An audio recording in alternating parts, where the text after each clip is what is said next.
Aeg-ajalt juhtub ka niimoodi, et Eestis tehakse selliseid asju, millest meie teeme saateid. Viimati tegime me Eestis saadet Eestis tehtud rattast muide. Jaa, ma tahtsin küsida, et kas see on jällegist nagu, see on Made in Lithuania?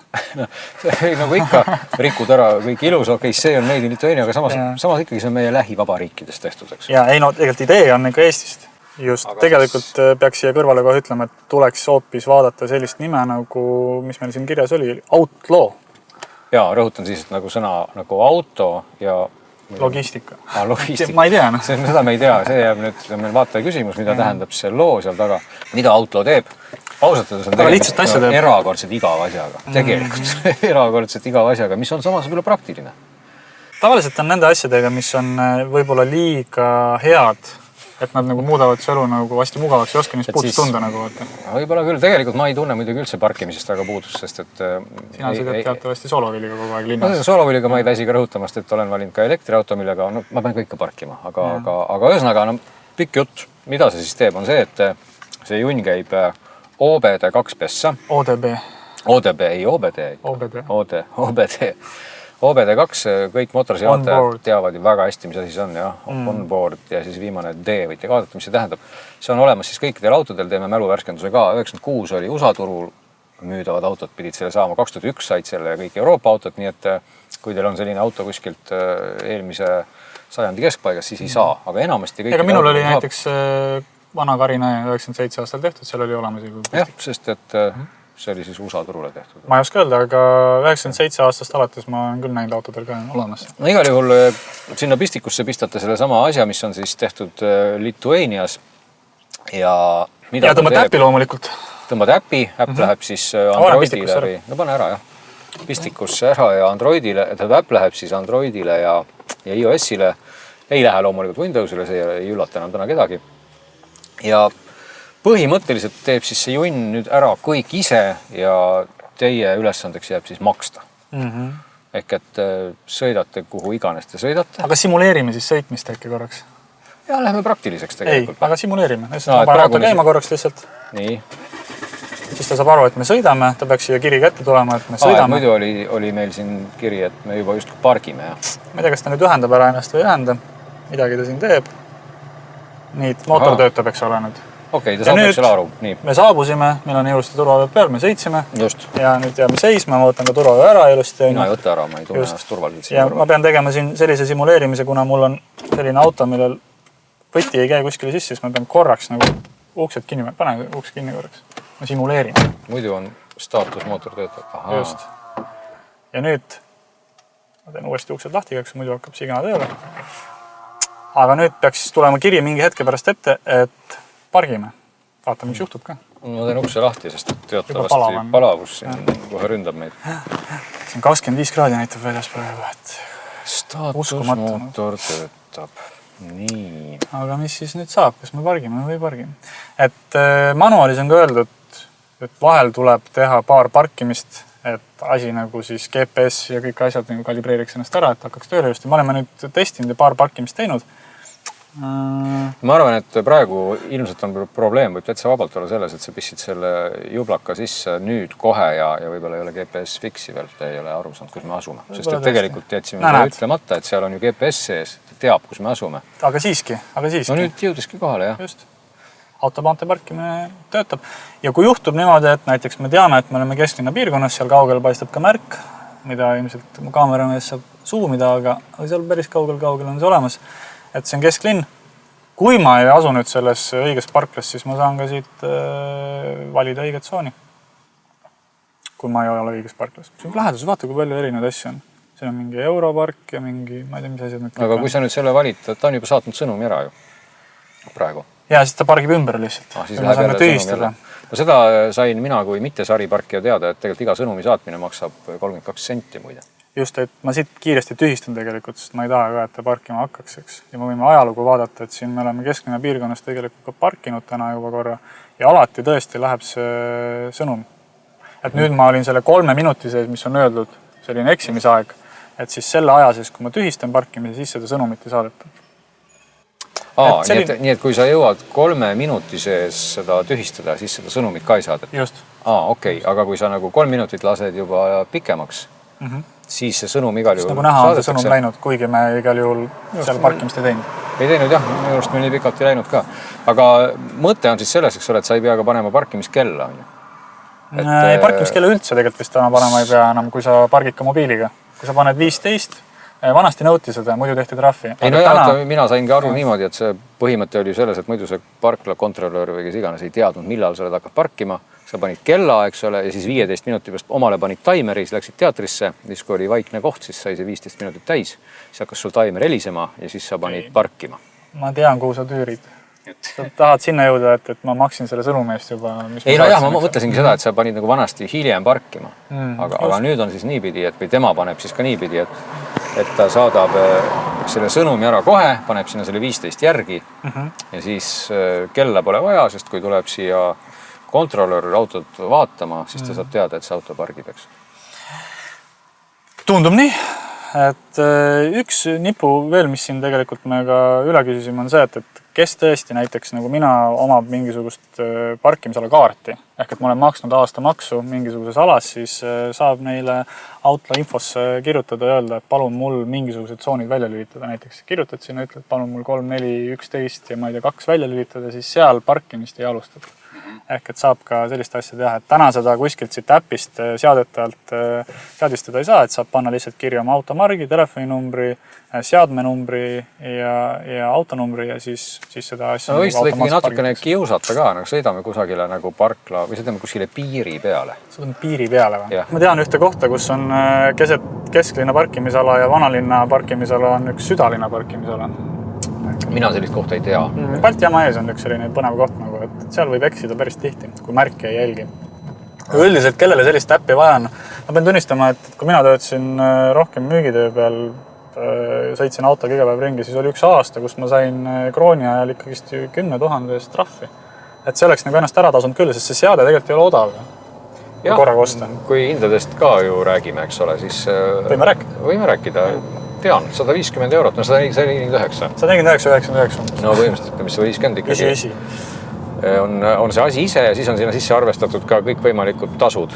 No selles mõttes ma mõtlen mitte parkimistasud, aga et see SIM-kaart ja ta suhtleb ju teatavasti üle mobiilivõrgu, teeb oma asju, suhtleb seal pilve ja igasuguste muude kohtadega, et selle eest ei pea eraldi maksma. Või siis teine variant on võtta ta nii-öelda rendile, makstes siis 4,9999 kuus. Ja, mis on täpselt siis 2,5 aastat nagu sellist... Ja, me arutasime selle välja just. Ja tegelikult nad pakuvad ka muideks täitsa võimalust, et võid niimoodi proovida, et ostad selle kohe välja ja kui see ikkagi ei meeldi, siis viid tagasi ja saad tagasi siis nii mitme kuu raha, kui sa, seda sa ei saa tagasi. Ei saa tagasi nii mitme kuu raha, kui sa oled seda kasutanud, eks ole. Mitte vastupidi, on ju. Sellised võimalused ka, eks ole. Aga, sest 2,5 aastaga võib päris palju muutuda tegelikult. Ütleme nii, et see mõistlik oleks rentida isegi võib-olla alguses. Ei, absoluutselt. Ja mulle tunduks, et ma sellise Lithuanias tehtud asja eest kohe ei maksaks 150 €. Aga nüüd läheneme sellele alale, ma segan siin vahele, on see, et siin on nüüd vana linn hakkab, aga siin keskel selles kohas on ka vana linn. Siin peaks olema mingi teistsugune ala või seal siis see kesklinna parkimisala. Ma olen nüüd natuke seganud, seal pool on see. Et siin on vanalinn nüüd. Seal teisel pool on kesklinn. Võime proovida, jah.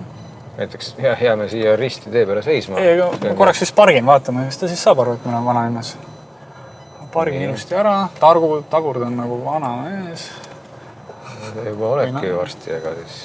Tagurtab nagu vana naine, võiks. See kuidagi kõlab nagu halvasti. Vana mees on nagu hästi. See kõlab nagu hästi, jah. Nii, aga siis nüüd... Mootorid seisma, eks ole. Mootori seisma. Simuleerime väljaminekut. Tegime uksed lahti. Tegime uksed kinni. Nii. Ja nüüd ootame jälle. Nüüd ootame jälle, et see võtab oma jagu aega. See sõltub tegelikult hästi sinu autost. Sul on hästi tark auto ilmselt või ta ei ole nagu veendunud oma tegevuses igaks juhuks. Et kui on võib-olla Toyota Carina aastast 97, nagu sa ütlesid. Kohe on küll põmm väljas. Põmm on, mootor seisab ja kõik on hästi. Midagi ta siin küll teeb, et ta vilgub siin. Aga ma ei tea, mida ta teeb. Nüüd sekundid lugeda. Juba läksid siin, 20 sekundit läks. Staatusmootor töötab. No ikka võtab aega, eks ole. Et kui näed, aga sa ei parkima. No mis sa salata, et segan praegu vahele, et tegelikult kui sa nüüd kohe oleks auto juurest ära tormanud ja minul on olnud kogemusi, kus ikkagi põõsas on kodanik kohe selle lipikuga. Siin praegu läks aega umbes minut läks küll. Üle minuti. Jah. Ja see praegu see minut võib saada saatuslikuks. Olen isegi saanud trahvi umbes niimoodi, et tuli telefoni kõne sellele hetkel, kui pidin auto parkima panema, läksin söögikohti, istusin maha ja siis panin parkima, läksin tagasi ja selle 4 minuti sees olin saanud trahvi. Ja minul on sarnaseid jutte rääkida, aga mis see tähendab? Pargib väljaspoolt tsoone? Ma ei oska öelda, näed. Me oleme siis üldse väljaspoolt tsoone või? Tegelikult ei ole, siin on vanalinna parkimisala minu teada. Siis silt oli seal vanalinna oma, eks ole. Ja nüüd ma saan siis valida tsooni. Aga no okei, ütleme nüüd, kui ma ei tahaks praegu midagi valida, kui mul on see taskus, ma usaldan tehnikat, siis põhimõtteliselt lõpeks see ikkagi mulle praegu lipikuga kojamehe all tuleb praegu nii välja meid. Et kõik automaatika ilmselt ei ole ikkagist nagu selline, mis peaks töötama, et vaatame ka kohta, kus me asume tegelikult, kus ta siis kepsu järgi meid pani. Okei, näitab mingisugused parklatsi ääres ja saan ka vaadata kaarti. Ja näe, me oleme kuskil millegi pärast hoopis mingi ristmiku peal, sest parkimisala on vist siin, eks ole. Ei ole, see on see teine, mis on üle tee. Me oleme selles alas siin kuskil peaksime, siin ei olegi nagu parklat. Aga me oleme ikkagi selle koha peal, kus ta on ju põhimõtteliselt. No peaksime olema umbes, jah. Siit keerab kohe ära ju, eks ole, aga millegi pärast ei ole siin seda parklat üldse märgitud, vaata. Kuigi siin on vanaline parkimisala, eks ole. Jah, nüüd põhimõtteliselt me oleme ikkagi üsna sellises mahlakas tsoonis ju praegu. No, jaa, tõsi. Et me kindlasti ei ole väljaspool tsooni, nii et kui me ikkagi praegu siit, saan ma õigesti aru, et kui me siit autost praegu ära läheksime, käed taskus ja siin äpis midagi ei nikerdaks, siis me saaks trahvi vist. Jaa. Ja seda me ei saa isegi mitte Outlaw'le saata seda trahvi, sest nad ütlevad, et nad ei vastuta selliste asjadest. Sa pead ikkagi ise nagu üle vaatama. Et nagu näiteks esimene test toimis, aga kui me oleme kuskil äärala ei toiminud, aga lähme vaatame siis sinna ülede parklasse, et kas ta meid seal paneb. No sõidame korraks siis sinna. Nii. Ütleme niimoodi, et siin olen väljaspool tsoone. Siin saime siis trahvi juba. Siin saime trahvi. Outlaw parkis meid siia tasuta rõõmsalt või ei parkinud täpsemalt siis, eks ole. Ja oma kodulehel on Outlaw tegelikult märkinud ka sellist huvitavat asja, et 10 ühel korral võivad nad eksida. Okay. Et prooviks 10 korda siis parkida, et meil on üks kirjas, on ju, et 2 ühest on läinud nässu. Siit saame kohe paremale keerata. Avame teed ka. No tegelikult mina seda infot ei teadnud. See tuli mulle praegu uudisena, et kui ma nüüd natuke tekitas sellist, kuidas nüüd öelda, nagu rõõmuhõise läks vaiksemaks praegu. Sest et selle asja suurim selline väärtus oleks ikkagi see, et ma ei pea nikerdama üldse nende telefonide ja asjadega, eks ole. Et mul on käed taskus või kus iganes ja auto muudkui pargib ja ei pargi, eks ole. No ütleme niimoodi, et kui tegu on ikkagist rahaga, siis ma soovitan hoida silma peal. Et ta on mugav, et ta nagu ise nagu pargib ja teeb, on ju, aga see natukene pead ikka kontrollima, mida ta teeb. Et see on umbes niimoodi, et näed, südalinn on siin, eks ole. Me jõudsime siia piiri peale, aga vaata, pane kohe siia samasse. Jah. Just, vaatame, aga ma pargin võib-olla... Ära väga keskel, aga pargi teistpidi. Ma pargin teistpidi niimoodi. Ma panen siia varju, muidu ma lihtsalt põlema ära see väiksega. Nii, nüüd me simuleerime jälle siis staatust, et hülgame auto. Jah. Nii. Mootor töötab. Panen stopperiga käima igaks juhuks. Vaatan huvitav, et kaua ta siis aega võtab ikkagist. No võime tegelikult uksed lahti jätta, eks ole. Nii. Mootor töötab, aeg läks käima. Et tõsi jah, et tuleb ikkagist nendel rahaasjadel silm peal hoida. Kuigi jah, võiks olla nagu täpne. No siinkohal ikkagi peab lohutama siis võib-olla niimoodi, et kui sul on parajasti Volvo, mis iganes Volvo sul on, ma ei tea, mis Volvo on. Valge. Kui sul on valget äri suhteliselt, ma ütleks väga puhas Volvo. Et erakordselt puhas Volvo, sellised pikemat sorti selle tagumikuga, mis on farmer backup Volvo, siis sellega võib juhtuda nii, et... Siin pildi peal on olemas. Muidugi, palun väga täpselt, kui on selline auto, et siis võib juhtuda, et tuleb ikkagi minut auto juures oodata. Võtta rahulikult, tulla välja, vaadata üle, et rehvid oleks terved. Hakkavi suitsetama, et tuled välja tööd suitsu ja siis lähed ära. Näed, just nii, stopper seisma. Stopper seisma, no ikka minut läks aega, et ma panin natuke hiljem käima ka, et 1 minut on see aeg, kui... Aga vähemalt nüüd töötas. Ja läks südalinna ka, et 3-1. Jah, kas ma siit saan seda näha nüüd ka, kui ma ikka muudad tsooni? Mida sa tahad näha? Ma tahan seda kaarti näha. Et kus me tema arvates oleme. Just, ja nüüd ma saan siit ka kaarti vaadata.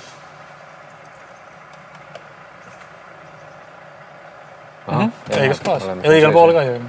Ja ennem olime ka nagu see knopka oli täitsa õiges kohas. Õiges kohas oli jah, siin kohas nagu kahjuks ei ole tal märgitud vanaline parkimisala. no ühesõnaga saime teada, et 3 korrast siis 2 meil töötas, ülejäänud 8 korda loodame ka, et töötas. Ja lõpetame ikkagi nagu selles mõttes võib-olla siis positiivselt, et selline asi on ju eestlaste tehtud ikkagi. Ja peaks tegema siis inimeste elu lihtsamaks mitte ainult Eestis, vaid terves maailmas. Ja kellel on mugavus oluline tegelikult, siis 4,99 maksta nagu arvas. Sest tavaliselt me ei tee nagu reklaamsaadet, aga praegu ikkagi, nagu ma veel kord ütlen, et Eesti asju tasub teadvustada ja et selline asi on olemas, see tuleb võib-olla paljude jaoks üldse üllatusena. Mina ütlen ka, et see on nagu elektriautode puhulgi, et tuleb toodata seda tehnoloogiat, mida sa tahad, et mis areneks. Et kellel on nagu südameasi, et selline automaatne parkimine hakkaks tööle veel paremini, siis tuleb siin investeerida. Just nimelt. Nii et minge investeerida.